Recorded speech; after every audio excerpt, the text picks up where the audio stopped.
It was a comprehensive agreement that we were able to reach with Columbia, and it is our hope that this is going to be a template for other universities around the country. And we're already seeing other universities that are taking these measures before investigation or before our coming in to talk to them. And I think that is an incredible win.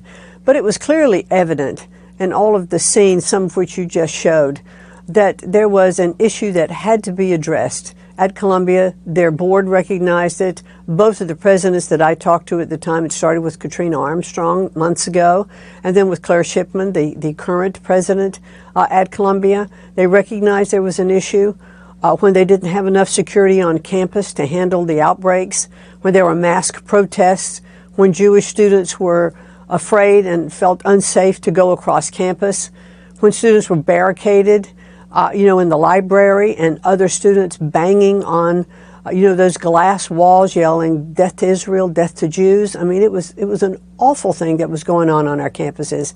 So this agreement that we have negotiated and worked out with Columbia is far-reaching.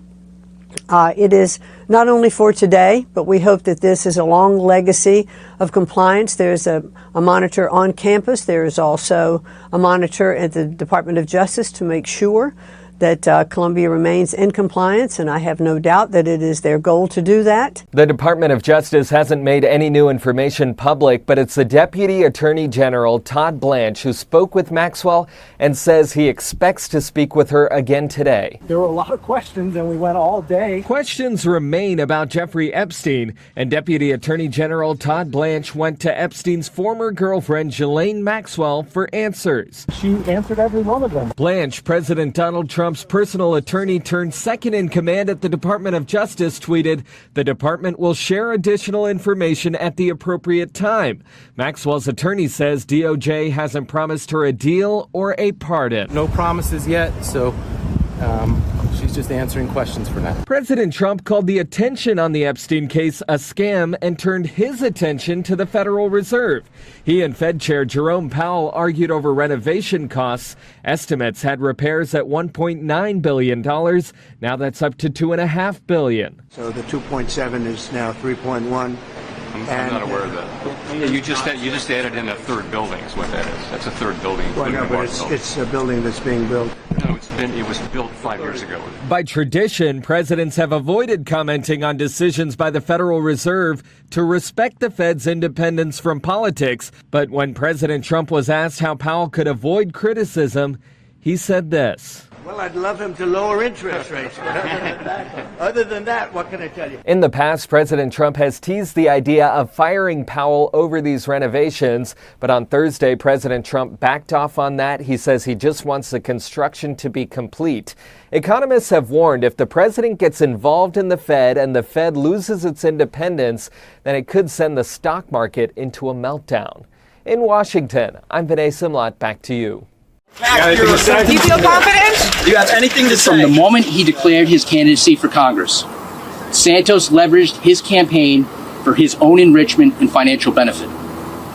He did this by targeting specific supporters and constituents. He saw them as easy marks, and he made them victims of his fraud. Santos's victims were real people, and they suffered real losses. He went so far as to seek out elderly people who suffered from cognitive impairment and dementia. Are you worried?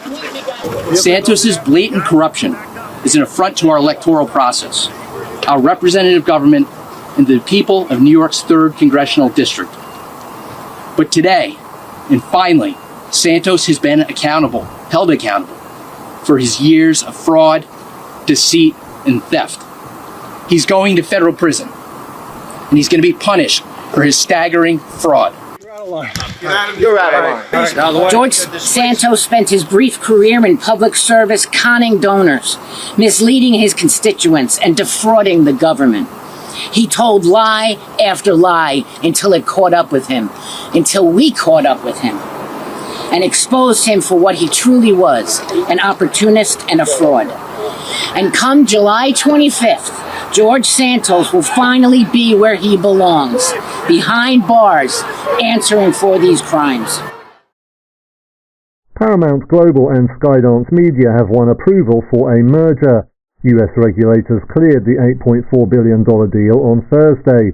It will put well-known names like CBS, Paramount Pictures, and the Nickelodeon cable channel under the ownership of Skydance boss David Ellison. But the deal has become politically charged after Donald Trump sued CBS News over what he said was unfavorable coverage. Paramount later paid $16 million to settle a lawsuit brought by the president, even though lawyers said the case had no legal merit. Late Show host Stephen Colbert called the payment a big fat bribe. Days later, his show was cancelled, though Paramount said that was a financial decision unrelated to politics. The Federal Communications Commission approved the merger in a 2-to-1 vote split on partisan lines. Chair Brendan Carr, a Trump appointee, said the new owners had made commitments to unbiased journalism. But Democratic FCC member Anna Gomez, the dissenting vote, accused Paramount of cowardly capitulation to the Trump administration. She also said the regulator was imposing never-before-seen controls over newsroom decisions. The FCC says Skydance has told it the merged firm will appoint an ombudsman to evaluate complaints of editorial bias. It has also pledged not to do any diversity, equity, and inclusion initiatives, which Trump believes are discriminatory. The Paramount empire was built by late tycoon Sumner Redstone and once spanned movies, cable TV, radio, and publishing. But the firm has seen its value tumble in recent years as it struggled to navigate an entertainment business upended by streaming video. Skydance is a TV and film studio founded in 2010 by David Ellison, son of Oracle chairman Larry Ellison.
If there's nothing to hide, then come out and prove it. What this resolution does is it actually is a blurred line between the separation of powers.